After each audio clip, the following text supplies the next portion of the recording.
Bonjour Manuel Valls. Bonjour. Merci d'être avec nous. Vous êtes le Premier ministre d'un pays qui doute.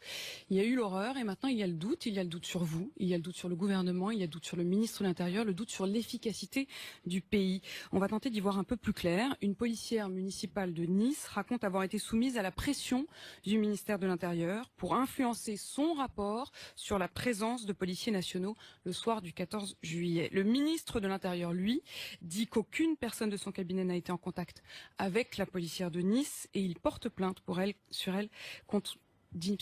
diffamation. Qui ment? Il faut que tout cela cesse. Le doute n'est pas possible face au terrorisme. Que cherche le terrorisme? Non seulement à tuer, 84 morts. Il y a encore aujourd'hui des personnes qui luttent pour la vie, qui ont été blessées très gravement. Je pense aussi à toutes ces victimes qui seront blessées, handicapées à vie. Mais le terrorisme cherche aussi à nous diviser, à fracturer la société française, à faire en sorte qu'on remette en cause, au fond, les principes de la démocratie. Quelqu'un ment. Il faut évidemment la vérité. Et qui demande la vérité? D'abord les victimes, les familles, les proches. Et pour cela, il faut laisser la justice aller jusqu'au bout. Il faut que la justice puisse travailler dans la sérénité et qu'on laisse travailler les juges qui ont été nommés pour permettre d'établir toute la vérité sur ce qui s'est passé. Je me permets de vous reposer la question. Il y a deux versions différentes. Quelqu'un ment, qui? Mais là aussi, respectons les procédures. L'inspection générale de la police nationale, à la demande de Bernard Cazeneuve, qui est un homme intègre, qui est un homme d'État, qui est un ministre de l'Intérieur formidable, qui Vous n'avez est touché. Aucun doute là-dessus? Moi, je n'ai aucun doute sur Bernard Cazeneuve. À aucun moment, vous vous êtes dit, bon, peut-être quelque chose n'a pas marché, peut-être quelqu'un ment, et pourquoi ce serait pas Bernard Cazeneuve lui-même? Pourquoi faudrait-il mentir? Cette idée du complot, du mensonge, de la remise en cause de ce que le préfet, les policiers, le ministre de l'Intérieur, le procureur, qui travaille de manière totalement indépendante, parce qu'il y a une séparation des pouvoirs dans notre pays. Cette idée, au fond, que l'État ment, a quelque chose à cacher, alimente le doute, fracture l'état de droit. Mais est-ce que c'est pas simplement le doute qui alimente le fait qu'on se dit qu'il y a quelqu'un qui ment? La réalité, Apolline de Malherbe, c'est qu'il y a eu un attentat. C'est qu'il y a eu 84 morts. C'est qu'il y a eu des dizaines et des centaines de blessés. C'est que le pays est profondément touché puisque c'est le 3e attentat de masse que nous subissons en 2 ans. C'est bien pour ça qu'on se dit qu'il y a quelque chose qui n'a pas fonctionné. Qu'est-ce qui n'a pas fonctionné? Qu'est-ce qui n'a pas fonctionné? En l'occurrence, nous ne sommes pas sur les causes de l'attentat. Nous ne sommes pas en train de débattre ces derniers jours sur l'individu qui a causé cet attentat, sur les complicités, sur le rôle de Daesh et la manière dont il pousse aujourd'hui un certain nombre d'individus dans nos pays, en France ou en Allemagne, nous l'avons vu ces derniers jours, à commettre des attentats terribles. Non, la polémique, et c'est là où nous sommes à côté de la plaque pour ceux qui mènent ces polémiques, la polémique politique qui vise à déstabiliser le gouvernement. C'est une polémique politique. C'est une polémique purement politique. Depuis le premier jour, quand Bernard Cazeneuve, dans la nuit du 14 au 15 juillet, a débarqué à Nice, au moment où il y avait encore des blessés sur la promenade des Anglais, il y avait les cadavres de ceux qui avaient été tués par ce terroriste. Au moment où le pays était sous le choc, on ne savait pas encore d'ailleurs s'il n'y avait pas des complices qui pouvaient commettre d'autres attentats. La polémique, l'ancien maire de Nice, Christian Estrosi, commençait cette polémique. Tout cela est indigne. Donc, le responsable de cette polémique, c'est Christian Estrosi, c'est de lui que ça part. Mais moi je ne vais pas m'abaisser à ce niveau-là. Depuis 10 jours, on abaisse le débat national. Au moment où le pays a besoin de faire bloc, a besoin d'unité pour combattre ce terrorisme qui nous mène la guerre. Vous comprenez, depuis le début, vous dites, il y a les victimes, on a besoin d'unité. En gros, taisez-vous tous, il y a trop de solennité. C'est pas possible. Mais est-ce que je dis taisez-vous tous? Non, mais à chaque fois qu'on dit quelque chose, c'est mais vous vous rendez compte, il y a 84 victimes, ne mélangez etc. pas tout et ne mettez pas au même niveau. Ça, moi, je ne le supporte plus. Un ministre de l'Intérieur, une policière municipale, ceux qui... Quoi, la policière municipale n'a pas le droit d'avoir des doutes sur le ministre de l'Intérieur? Mais dans ce pays, tout le monde a le droit de parler, tout le monde a le droit de s'exprimer, mais en respectant la vérité, en respectant les faits. Il y a eu un débat au Parlement, oui ou non, Apolline de Malherbe? Oui. J'ai présenté moi-même, comme Premier ministre, la prolongation de l'état d'urgence, qui a été renforcée. Il y a eu un débat. Oui. Dans ce débat, une partie de la droite, et je ne mets pas toute la droite, a mis en cause la Constitution, les principes, les valeurs, l'état de droit, la démocratie nécessaires, cette remise en cause pour combattre le terrorisme. C'est-à-dire exactement ce que cherche le terrorisme, c'est-à-dire à nous diviser, à remettre en cause des démocraties qui évidemment sont toujours fragiles dans ces moments-là. Donc la meilleure arme, c'est pas une arme pour le gouvernement. Le gouvernement ne demande pas l'unité pour lui-même, il demande l'unité pour le pays. La meilleure arme pour lutter contre le terrorisme, c'est de faire bloc, c'est de poser toujours toutes les questions. Ça sonne creux aujourd'hui, Manuel Valls. Mais parce que vous l'entendez ainsi. Et pour moi, ça ne sonne pas creux, Apolline de Malherbe, l'unité nationale. Ça ne sonnera jamais creux, ni la Constitution, ni l'état de droit, ni la République. Je ne demande pas l'unité pour le gouvernement, je demande l'unité pour faire bloc contre le terrorisme. Que toutes les questions soient posées, notamment par les victimes, les proches, les familles. Mais c'est tout à fait normal. Et pour cela, il y a une enquête. Il y a une enquête sous l'autorité de la justice, avec des magistrats instructeurs indépendants qui ont été désignés. Et cette vérité, bien sûr, elle doit toujours éclater. C'est la force d'une démocratie. Malgré l'état d'urgence que nous connaissons depuis le 14 novembre 2015, il y a eu des élections régionales.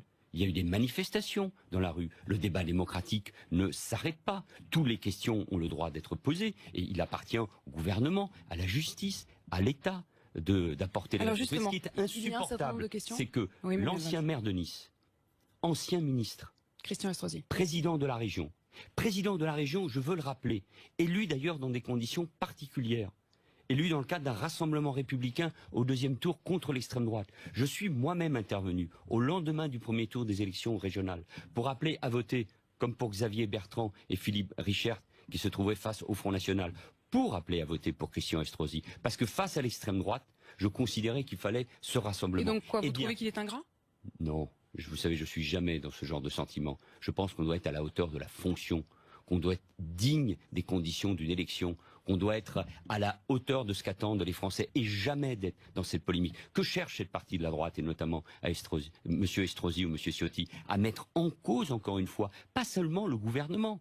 Ça, on pourrait considérer, c'est la petite politique de tous les jours. Mais ils mettent en cause le préfet, le travail des policiers, le travail du procureur. Et en mettant en cause ceux qui incarnent et qui représentent l'État, on met en cause l'État de droit et on s'attaque à la République elle-même. Et ça, c'est dangereux. Et ça, c'est très dangereux. Et moi, je leur demande, comme chef du gouvernement, de se reprendre, de se rendre bien compte que ce type de propos met en cause les fondements même de l'État. Si une enquête de l'inspection générale de la police nationale qui va en cours et qui va donner ses résultats et qui travaille avec la rigueur qu'on lui connaît. Si le travail de la justice et du procureur de la République, François Molins, que tous les Français connaissent, malheureusement parce qu'il y a eu ces attentats, dont chacun connaît l'indépendance, dont chacun connaît l'intégrité, dont chacun sait qu'il a travaillé par exemple y compris dans des cabinets qui ne sont pas de ministres de gauche, mais dont chacun loue l'intégrité. Si on met en cause ce travail, parce que par exemple le procureur de la République aurait demandé la destruction des vidéos, comme ça se fait à chaque fois. Ça ne veut pas dire que c'est cette vidéoprotection, mais c'est à chaque fois. Mais c'est pas parce que c'est à chaque fois qu'on ne peut pas poser la question, Manuel Valls. Vous-même, en posant cette question, vous instruisez, vous introduisez le doute. Non, je trouve que la question, elle peut se poser, Manuel Valls. Il faut aller jusqu'au bout et il faut donner l'information. Aucune preuve, aucun élément de vidéoprotection. Elles ont été copiées, tout à fait. Tout est copié, tout est dans les mains, non pas du ministre de l'Intérieur, non pas du ministre de la Justice, non pas du Premier ministre, mais dans les mains de la justice pour pouvoir mener cette enquête. Et on détruit, comme cela est toujours le cas pour ce qui concerne la vidéoprotection, ce qui pourrait ensuite donner l'objet d'une diffusion malsaine sur les réseaux sociaux. Je voudrais vous arrêter tout de suite et qu'on parle des faits. Ce que je veux dire par là, c'est que la mise en cause, y compris du travail du procureur de la République, c'est malsain. C'est malsain pour notre état de droit et c'est malsain pour notre démocratie. Moi, je demande à chacun de se reprendre. On ne peut pas agir comme ça. Nous sommes dans un moment particulier. Et vous voyez, je regardais ce qui se passait de l'autre côté des États-Unis avec Donald Trump. C'est exactement la même méthode. La violence politique, l'outrance, la mise en cause de la démocratie, les accusations lancées à l'emporte-pièce, la calomnie. Ce que vous voulez dire, c'est que l'opposition aujourd'hui Et dans une Trumpisation et dans une même logique. Et dans une Trumpisation des esprits pour une partie d'entre elles. Et moi j'appelle les Français, qu'ils soient de gauche ou de droite, parce que face au terrorisme, peu importe les étiquettes politiques, j'appelle les responsables politiques qui dans ce pays sont des hommes et des femmes modérés, qui sont attachés à l'état de droit, qui sont des républicains, qui sont gênés, dégoûtés comme moi par ces polémiques, de demander à chacun de faire preuve, encore une fois, de responsabilité. Les faits, Manuel Valls, parce qu'il y a effectivement la polémique et les accusations, mais il y a aussi les faits. Et au-delà des accusations portées, la policière dit aucune présence policière visible sur ces vidéos de surveillance, pas de policiers nationaux sur les images, pas de présence policière, c'est le rapport de la police municipale pour empêcher le camion de forcer la zone piétonnisée. Ça, comment vous l'expliquez? Ce n'est ni la ville de Nice, ni la police municipale de Nice qui sont chargés de l'enquête. Il y a une enquête sous l'autorité du juge et il y a l'enquête de l'inspection générale de la police nationale qui donnera en toute indépendance les éléments qui permettront d'en savoir plus sur ce qui s'est passé ce soir-là et sur la présence de la police nationale et de la police municipale. Vous avez été ministre de l'Intérieur, vous êtes aujourd'hui Premier ministre. Est-ce que vous estimez que l'entrée de la zone piétonne, où il y a une barrière mobile, 2 policiers municipaux et un véhicule, puis au milieu de la zone piétonne, 6 policiers nationaux, 2 véhicules, mais aucune de ces voitures en travers de la route, est-ce que vous estimez que c'est suffisant? Attendons d'abord l'enquête. Il y a eu 3 réunions pour préparer ce 14 juillet festif à Nice comme ailleurs. 3 réunions sur la base de ce qui avait déjà été engagé pour le carnaval de Nice quelques mois auparavant, puisque celui-ci avait fait l'objet de menaces. Il y a eu cette réunion préparée sur la base aussi de ce qui a été fait pour l'Euro, puisque Nice accueillait également des matchs dans son magnifique stade de la Riviera. Donc, cela a été préparé. Par qui? Par la police nationale et par la police municipale. Donc en gros, comme ça a été préparé, tout va bien. Est-ce que je dis que tout va bien? 2 policiers municipaux, 6 policiers nationaux. Est-ce que vous trouvez ça suffisant? Vous n'avez pas forcément besoin que l'enquête aboutisse pour avoir déjà votre sentiment, Manuel Valls. Mais à partir du moment où il y a eu un attentat, où il y a eu 84 morts, où il y a eu l'horreur, des dizaines de blessés, des enfants qui ont été tués ou blessés, nous devons faire preuve d'humilité. Je ne vais pas vous dire ici tout s'est bien passé, tout va bien. C'est toute notre culture de sécurité qui doit changer. Quand je vous disais il y a un instant, nous sommes à côté de la plaque à cause de ces polémiques qui visent encore une fois à déstabiliser le gouvernement, à mettre en cause un homme intègre, Bernard Cazeneuve, à mettre en cause, et c'est pire encore d'une certaine manière, la justice de notre pays. Face à cela, il faut faire preuve d'humilité, de modestie, mais surtout changer en profondeur notre culture de la sécurité. Cela fait des mois, Apolline de Malherbe, des mois, que je dis que nous sommes confrontés à un terrorisme qui a ciblé la France, que nous allons connaître, et je le dis encore aujourd'hui, et chaque mot me coûte, nous pouvons encore connaître de nouveaux attentats, de nouvelles victimes innocentes, même si nous sommes mobilisés et que nous faisons tout, bien évidemment, il faut changer notre culture de la sécurité. Et pourtant, vos réponses, c'est les mêmes. C'est l'état d'urgence, c'est l'opération Sentinelle, qui certes va être renforcée, mais enfin, c'est pas innovant. Donc, votre culture à vous de la réponse n'a pas changé. Elle a profondément changé, d'abord depuis les attentats de janvier 2015. Mais, vous savez, évidemment, nous sommes sur une chaîne d'information continue. Donc il faudrait changer de politique tous les 6 heures. Non, mais ça veut dire qu'il y a quelque chose qui n'a pas fonctionné, sinon il n'y aurait pas tout le temps des attentats. Oui, mais moi aussi, j'en ai un peu assez de ce questionnement.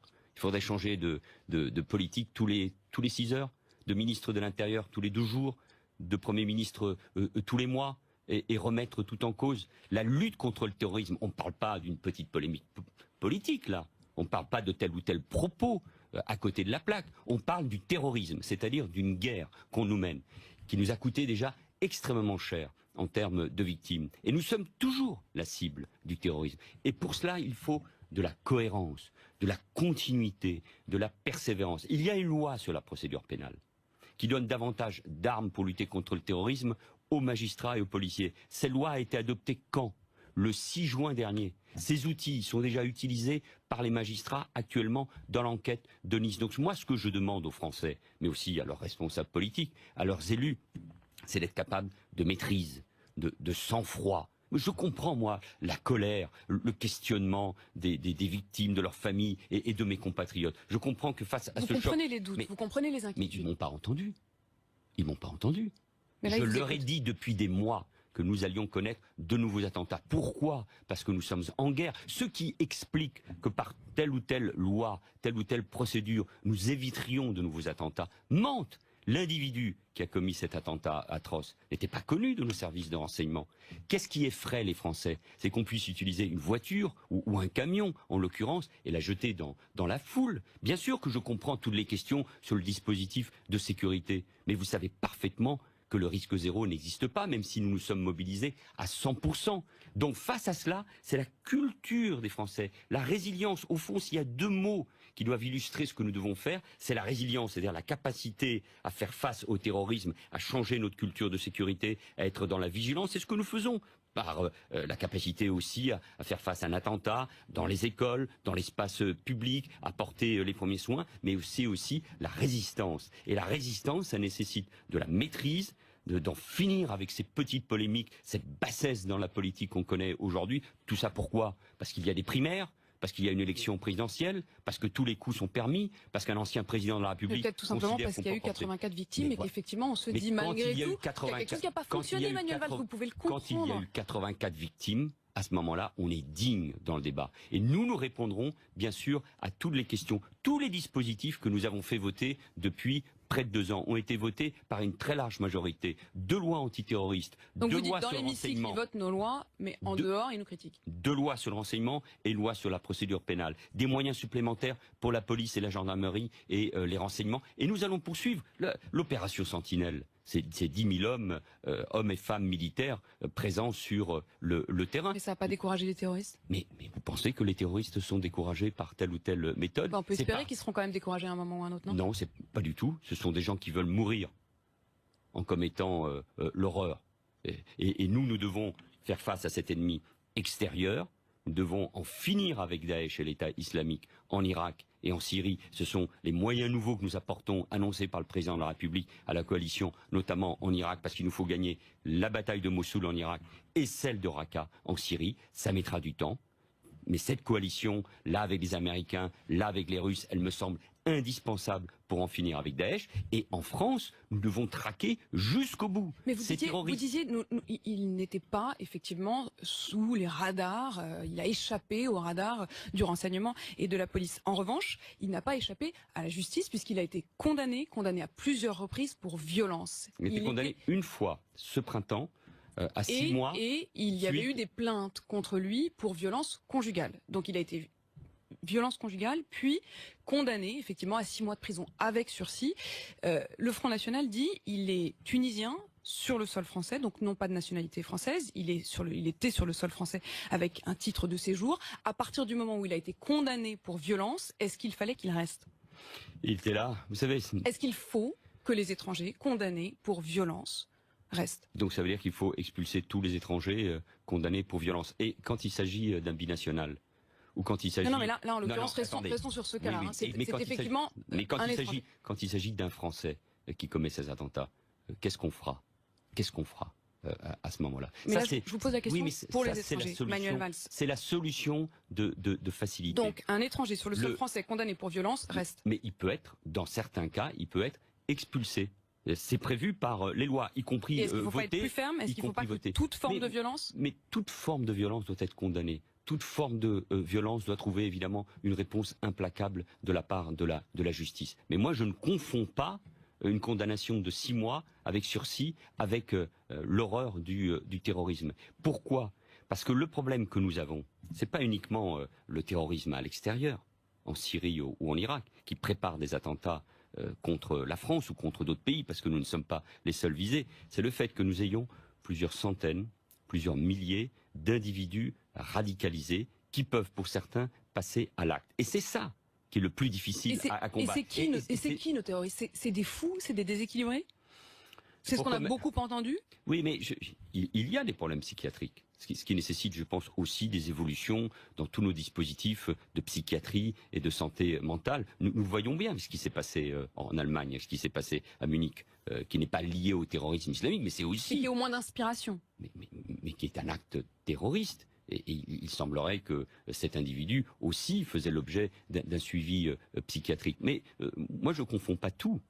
il y a une radicalisation liée à un islamisme radical, dont l'une des bases, pas la seule, c'est le salafisme, un islam radicalisé qui conduit un certain nombre d'individus à passer à l'acte, et en plus avec une propagande, un kit idéologique comme je l'appelle, de la part de Daesh, de la part de l'État islamique, qui permet à des individus, à travers Internet, de basculer plus ou moins rapidement. Et ce qui fait peur aux Français, et ça je le comprends, et je vois bien que c'est un défi redoutable pour nous et pour ceux qui éventuellement demain gouverneront ce pays, parce que ça va durer plusieurs années. Quand vous avez plusieurs centaines, plusieurs milliers d'individus radicalisés qui sont dans la société, qu'on ne connaît pas forcément, qui n'ont pas été classés fiche S, comme on dit, par les services de renseignement, on voit que c'est non seulement le travail de la police, de la gendarmerie et de la justice, qui doit être mené avec la plus grande efficacité ou à travers le renseignement, mais que c'est tout ce plan que j'ai annoncé il y a quelques mois qui devra être encore davantage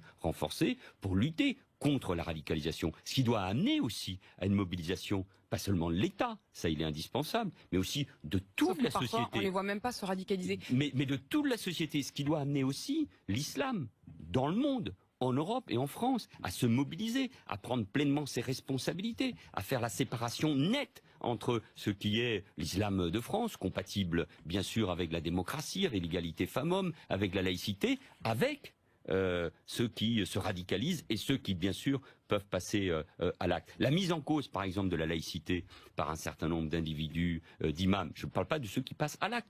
La mise en cause de la laïcité, ceux qui expliquent par exemple que ce qui est en train d'arriver, ces actes terroristes, serait à cause de la laïcité à la française, au fait qu'on interdirait le voile. Ça n'est pas possible. Manuel la laïcité, c'est une des valeurs au cœur même de ce qu'est notre pacte républicain. Donc là aussi, il faut être extrêmement clair. Je vous ai parlé des doutes des Français. Est-ce que vous avez des doutes sur votre efficacité? Et moi, je doute. Vous savez, je doute toujours. Et par la force des choses. De vous-même? Non. Quand vous avez 84 morts, des enfants, des familles brisées, vous posez la question, nous en parlions il y a quelques jours, je l'ai dit à l'Assemblée nationale avec Bernard Cazeneuve, on se pose les questions, est-ce qu'on a tout fait, est-ce que tous les dispositifs ont été pris, est-ce que nous avons voté les lois, mais moi je sais quelque chose, c'est que je ne peux pas avoir de doute là où je suis. C'est que je dois faire preuve de la plus grande détermination pour écraser Daesh, pour en finir avec ce terrorisme. C'est une guerre de longue haleine. Mais je veux dire à mes compatriotes que nous la gagnerons parce que nous sommes déterminés. Mais pour la gagner, il faut être fort. Il faut aimer sa démocratie, il faut aimer nos valeurs, il faut s'inspirer de principes, de valeurs. Moi, je ne veux pas que mon pays ressemble à M. Trump et à un discours de haine. Je pense que c'est la concorde nationale, le rassemblement, nos valeurs démocratiques. C'est pour cela que nous sommes attaqués. Si la France est attaquée, c'est à cause de ces valeurs démocratiques. Ah bien, donc. Il faut y répondre par nos valeurs démocratiques et par une très grande efficacité et nous gagnerons cette guerre. Merci Manuel Valls.